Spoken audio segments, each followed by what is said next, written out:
selamat pagi, selamat siang, sore, atau malam, adik-adik sekalian. Assalamualaikum warahmatullahi wabarakatuh. Mari materi berikutnya yang akan saya sampaikan di sini adalah tentang ICDAS atau ICDHS atau singkatannya itu International Carrier Detection and Assessment System. Jadi kita sudah mempelajari tentang Cambra ya untuk carrier assessment, kemudian karyogram juga sudah diberikan dan sekarang untuk carrier assessment lain, metode lain yang akan saya perkenalkan adalah tentang ICDAS atau International Carrier Detection and Assessment System. Ini presentasi dibuat oleh Dr. Wendell Evans, salah satu yang mengadvokasikan tentang penggunaan ICDAS dari University of Sydney. Nah, jadi di dalam ICDAS ini nanti kita akan, kalau karyogram kemudian Cambra itu banyak melihat faktor-faktor faktor-faktor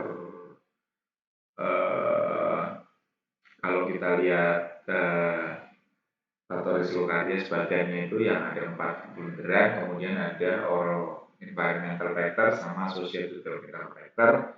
Itu kan kalau di kardiogram sama di Cambra dilihat semua ya, oral factor, saliva dan komponennya dan sebagainya, kemudian social determinant factorsnya juga dilihat ya, fluoride juga dilihat. Nah, kalau di ICDAS ini betul-betul hanya melihat dari kondisi klinis dan radiografik saja. Jadi berdasarkan pemeriksaan klinis pada rongga mulut pada gigi dan pemeriksaan radiografi ya, pada gigi juga yang bersangkutan dari situ nanti akan didapatkan risiko indikator risikonya, risiko karies rendah, sedang atau tinggi sama ya.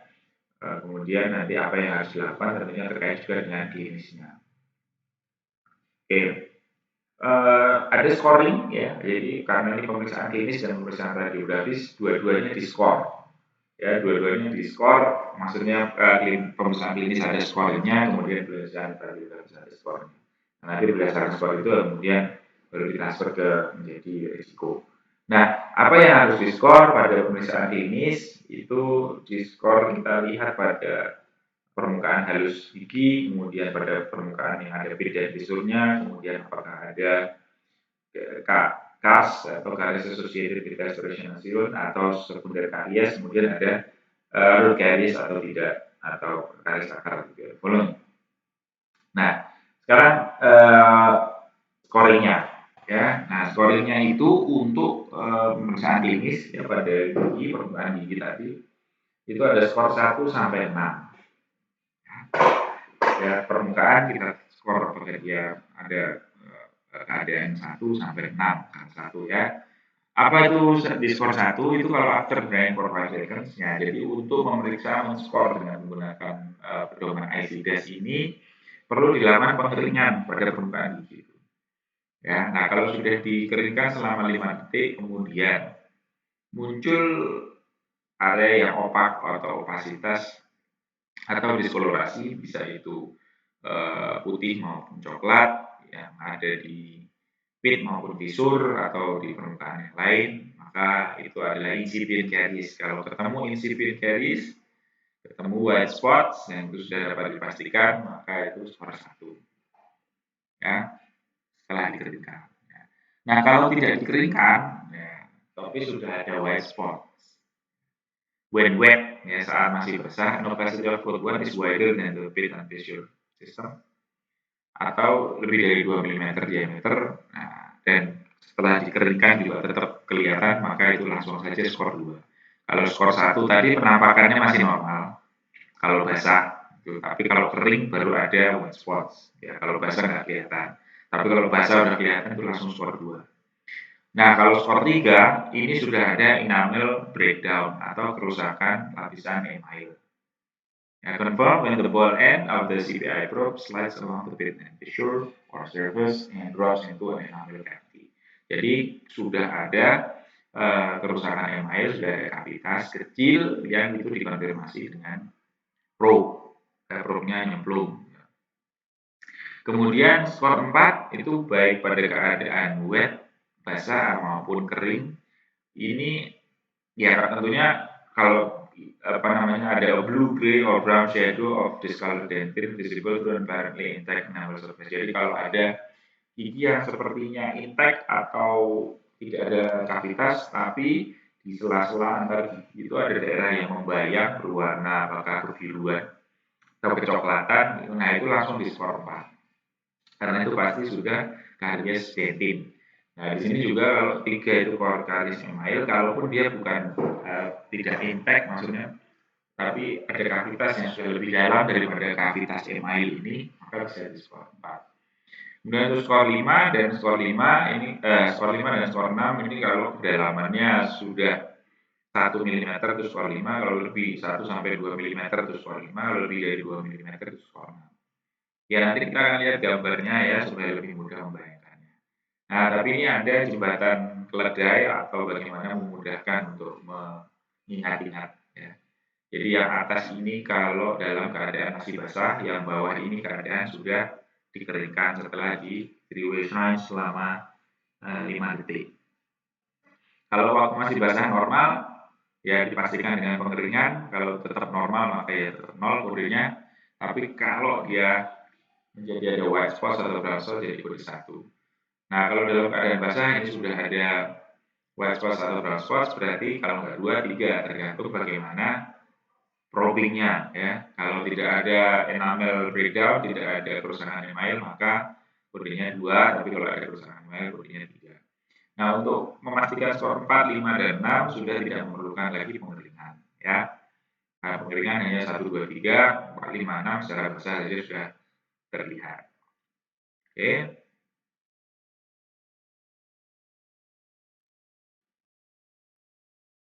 Ya, yang pertama skor 1 ya, kalau dia masih basah itu normal, tapi begitu dikeringkan 5 detik akan muncul white spots. Nah, kalau ternyata white spots-nya itu pastinya contoh semuanya di sini gitu ya, ini ditonjol dan ini tonjol aktif, maka ya ini nggak perlu di skor 1 ya, 0 saja karena itu why? Because it's not associated with the plaque. Karena di situ nggak ada plaque, jadi itu bukan sipin karies. Nah, tapi kalau ada white spot atau brown spot di daerah dekat-dekat dengan pit dan bisur, nah itu maka itu bisa skor 2 atau 2. Nah, kalau when wet ngepesnya nih, kalau dia masih dalam basah saja pun sudah kelihatan, nah itu skor 2 tadi saya sampaikan, tapi kalau enggak. Nah, ini yang seperti ini juga skor 2 ya. Belum ada enamel breakdown dalam kondisi tidak dikeringkan masih kelihatan jelas. Ya. Itu adalah skor 2. Nah, skor 3 adalah kalau sudah ada enamel breakdown ya, dan itu dipastikan dengan probe yang nyemplung. Nah, ini makanya ini kalau ini ternyata probe-nya itu nyemplung, di situ ada kavitasnya sudah sudah terbentuk atau ML sudah ada kerusakan, maka ini skor 3. Nah, ini perhatian di sini menggunakan WHO probe ya. When using the ball-ended WHO probe to confirm the presence of enamel breakdown atau ABD, use only the slightest pressure. Jadi jangan terlalu ditekan yang keras. Nah, sama seperti tekanan untuk memeriksa sulcus gingiva atau pocket value. Maka menggunakan probe dengan tekanan maksimal 20 gram. Itu bisa dilatih bagaimana menekan maksimal 20 gram itu kalau ujung probe itu kita masukkan di bawah kuku ini kemudian ditekan. Nah, ada mulai puncak pertama ya itulah sudah 20 gram. Jadi tekanannya seringan itu. Unless when sliding the probe across the sign was it drops into an enamel cavity that is greater than diameter, ABD is not confirmed.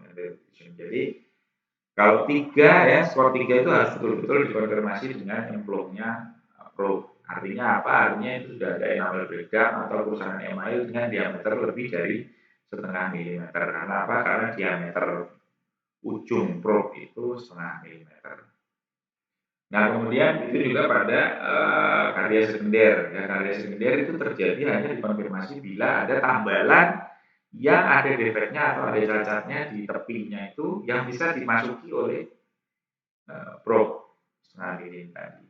Nah, kalau enggak bisa begitu itu udah bukan karies lagi tapi masih kode F atau adalah tumpatan. Ya, tapi kalau ngemplung ya udah langsung kode 3. Nah, kemudian kalau kode 4 bagaimana? Nah, ini yang disebutkan tadi, sepertinya utuh tidak ada kavitas, tapi di antara dua gigi ini kita bisa melihat ada bayangan-bayang, daerah bayang yang berwarna coklat kehitaman. Ini artinya apa sebetulnya di dalam proksimal ini kalau ini kita bongkar, ini sudah terjadi karies dentin ya. Maka ini skornya 4. Ya, tapi walaupun soal ini kavitasnya kelihatan, ya sudah lebih dalam sedikit daripada skor 3 tadi, tidak hanya yang berbeda, maka itu bisa juga di skor 4. Nah, kemudian 5 dan 6, ini bisa kita lihat di sini untuk kavitas-kavitas yang sudah cukup dalam, 1 sampai 2 mm itu masuk ke 5, kemudian lebih dari 2 mm itu masuk 6. Nah, ini kalau yang seperti ini sudah pasti 6, giginya mungkin sudah nekrosis. Ya. Nah, skor-skor itu tadi kemudian diapakan? Skor itu tadi akan kita masukkan ke dalam matriks ya. Matriksnya seperti ini. Nah, ya. Ini seperti odontogram. Di sini ditulis IC-2 diagnosis. Nah, ini tadi skor-skor tadi. Kalau kita lihat ketemu apa, skor berapa di mana ya. Umpamanya ini kita bertemu ada lesi white spots di gigi 24 bagian bukal. Nah, maka di sini akan kita tulis skor apa namanya white spots yang seumpama kelihatan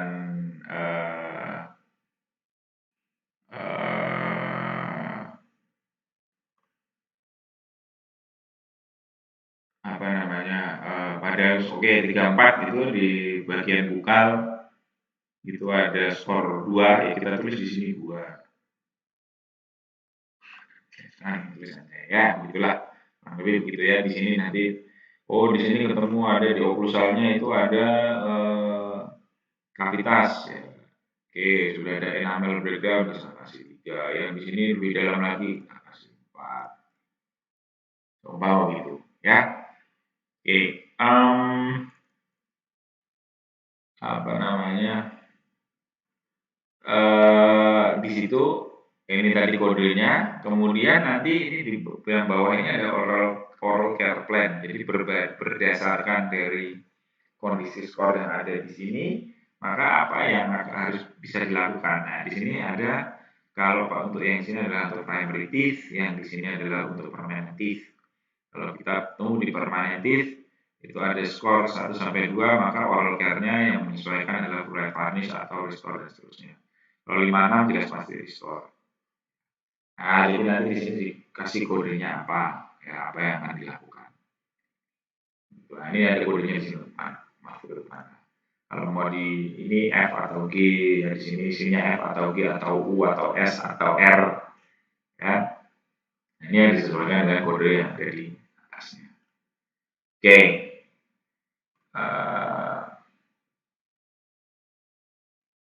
Ya ini bisa juga itu tadi manual, bisa juga elektronik. Kalau elektronik ya tentunya tinggal dimasukkan saja ininya apa namanya data-datanya di dalam sini. Oke. Nah berikutnya tadi pemeriksaan secara klinis seperti saya pakai ASIDAS juga ada pemeriksaan secara radiografis. Nah radiografis tentunya bisa dengan bite wing atau mungkin periapikal pun juga bisa. Yang penting untuk melihat bagaimana kedalaman kariesnya. Nah ini tergantung radiolusensinya ya ada 0 sampai 5. Kalau 0 tidak ada radiolusen. 1 itu kalau ada radiolusen di outer half of enamel atau setengah bagian terluar ke dalam ketebalan email. C2 itu inner half sampai ke dentino enamel junction. Jadi setengah email sampai ke perbatasan antara email dan dentin itu adalah C2. Kemudian C3 itu kalau sudah lewat ya, jadi radiolusen sampai masuk ke DEJ, lewat dari DEJ. Kemudian C4 itu kalau sampai sepertiga ketebalan dentin radiolusensinya. C5 itu kalau sudah sampai inner 2/3 atau masuk dalam 2/3 ketebalan bagian dalam dari dentin. Kayak apa tuh ini? Nah, ini kita lihat di sini. Nah, ini kan C1 baru setengah ketebalan email. Ya. Kemudian C2 dari sampai ke kedalaman pas di dentino enamel junction. C3 itu lebih dari lewati sudah kavitas itu radiolusensinya sudah melewati DEJ, dari sudah masuk dentin.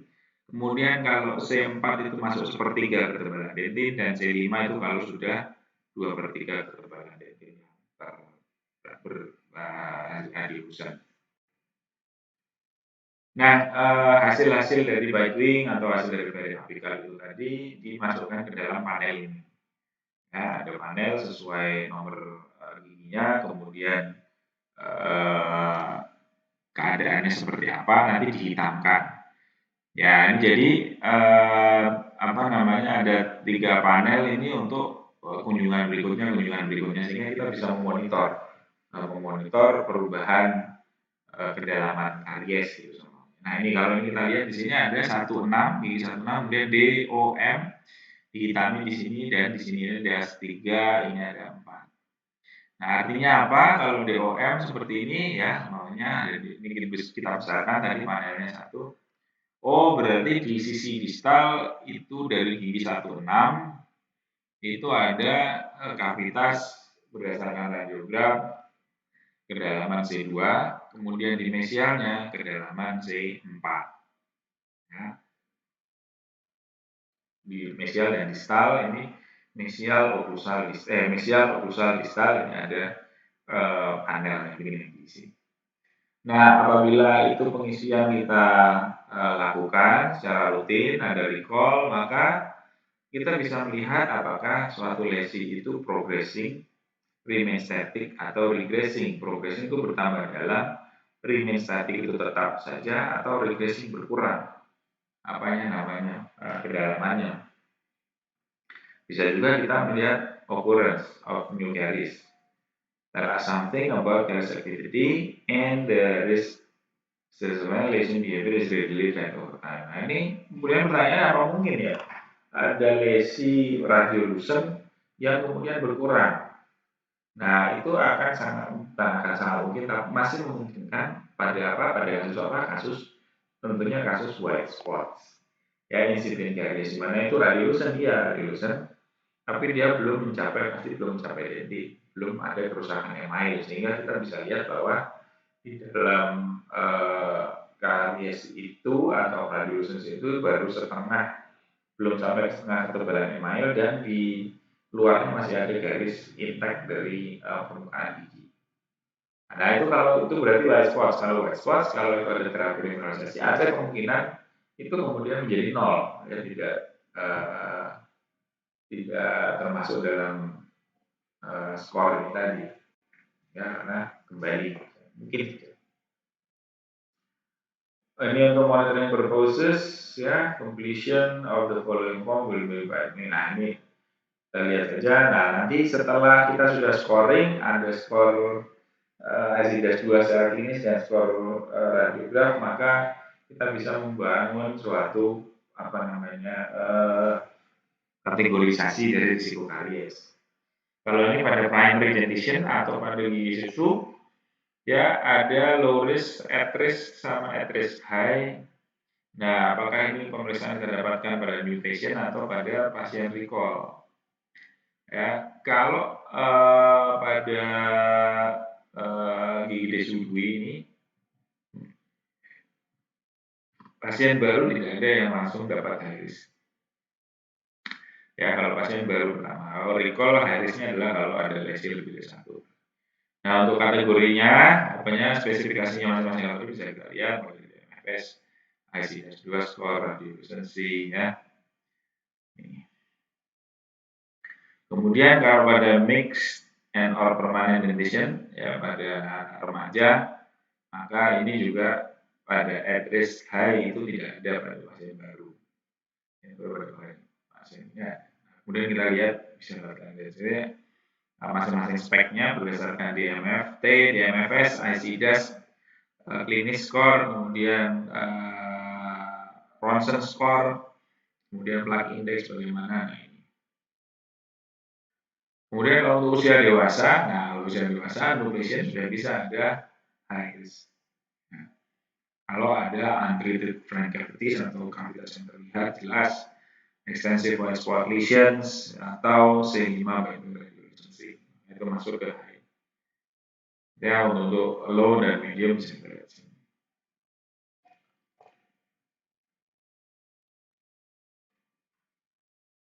Ya, ini beberapa contoh foto racun yang lebih besar. Nah, jadi, ini kalau seperti ini. Nah, ini lesi yang ini masih ada integritas ya.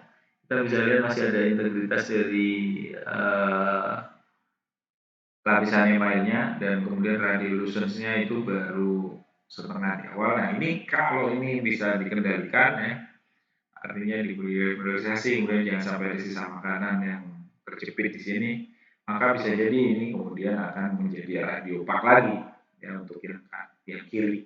Kalau yang kanan ini sepertinya udah masuk ke DIJ. Nah, ini begitu juga dengan lesi-lesi ini ya. Kita bisa berlatih. Ya. Oke.